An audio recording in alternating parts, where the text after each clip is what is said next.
Bonsoir, dans les titres du JT de ce 2 mars, les professionnels de la nuit en colère, ils protestent contre un arrêté préfectoral qui prévoit d'imposer la fermeture de leur établissement à 3 h du matin au lieu de 4. Objectif podium pour l'OL qui se déplace ce samedi à Nancy, des Lyonnais qui veulent se rassurer en championnat. Et puis Alain Delon à Vernaison, l'acteur est venu soutenir une exposition de peinture réalisée par Florence Casset. La nuit lyonnaise, déjà pas franchement vivante, est-elle sur le point de disparaître définitivement? C'est ce que redoutent certains professionnels, alors qu'un arrêté préfectoral pourrait les contraindre à fermer leur établissement plus tôt. Un collectif s'est d'ailleurs constitué depuis plusieurs mois. Les explications de Jasmine Sorg. À l'origine de cet éventuel arrêté préfectoral, une décision de justice suite à une plainte en novembre de quelques discothèques contestant l'amplitude horaire des bars de nuit. Des bars fermant à 4 heures, c'est selon eux une concurrence déloyale, un avis que ne partage pas le syndicat majoritaire. Nous avons des discothèques adhérents dans notre organisation qui le comprennent très bien et qui disent que ce n'est pas la même clientèle. C'est une part marginale, c'est peut-être 10% des clients de ces établissements qui après migrera dans une discothèque pour continuer la nuit. Mais les personnes qui sont arrivées pour commencer une soirée dans un bar ambiance musicale, ce n'est pas le gros des clients de la discothèque derrière. C'est deux clientèles complètement différentes.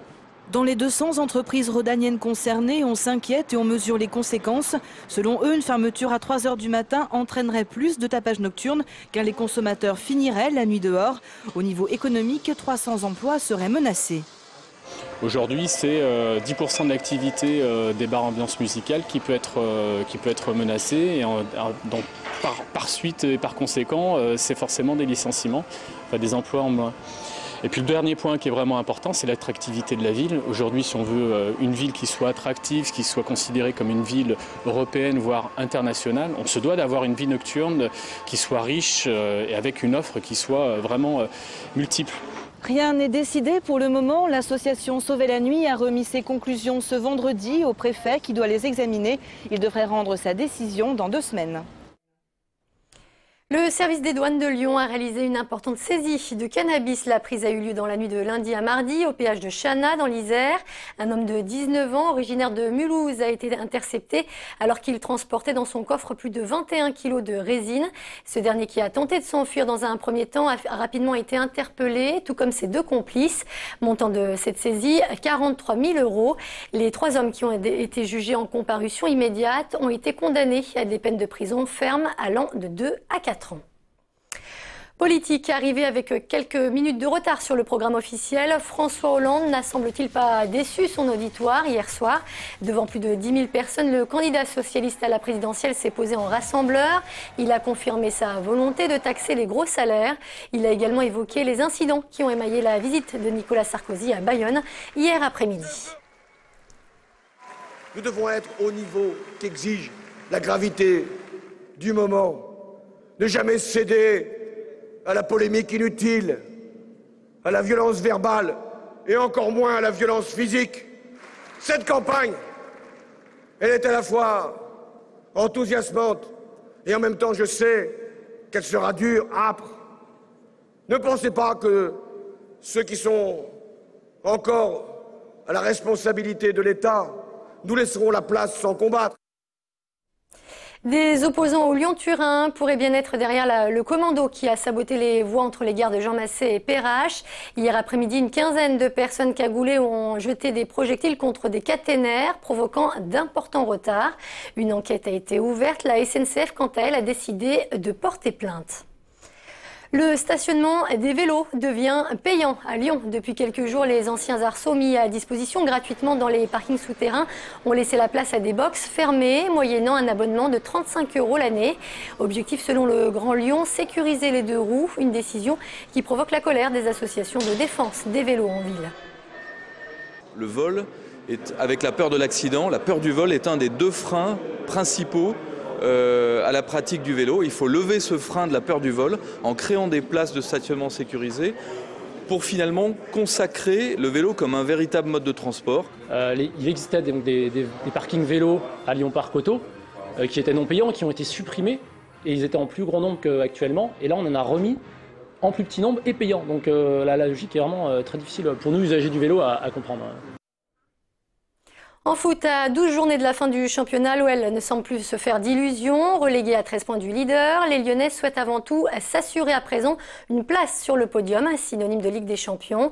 Face à Nancy demain, l'objectif des hommes de Rémi Garde est donc clair, ramener les 3 points de la victoire.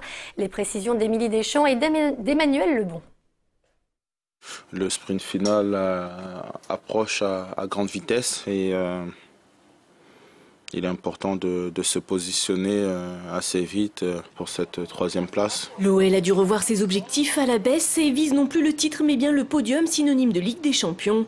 Demain face à Nancy, actuel 19e de L1, Lyon qui a déjà grillé de nombreux jokers face aux petites équipes, va devoir montrer le même état d'esprit que face au PSG. J'attends de mon équipe qu'elle montre autant d'ambition, de volonté de prendre ces 3 points face à une équipe qui est en difficulté et qui ne va pas nous les laisser facilement. 5e au classement à 6 longueurs de la 3e place occupée par Lille, l'OL reste sur 4 matchs sans victoire et doit désormais assumer son statut de favori face à un relégable.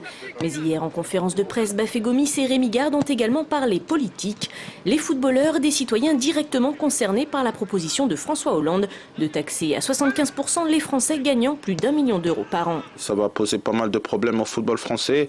Après, François Hollande aussi, il ne pense pas qu'au football français, il essaie d'améliorer le quotidien des Français. Je pense être assez mal placé pour apporter un éclairage là-dessus. C'est vrai que dans notre profession particulière, peut-être faire attention à ne pas encore encourager un exode des joueurs. Mais demain, à Nancy, le débat sera bien sûr sur le terrain. Les Lyonnais s'envoleront ensuite à Chypre pour aller décrocher leur billet pour les quarts de finale de la Ligue des Champions, mercredi soir face à Nicosie.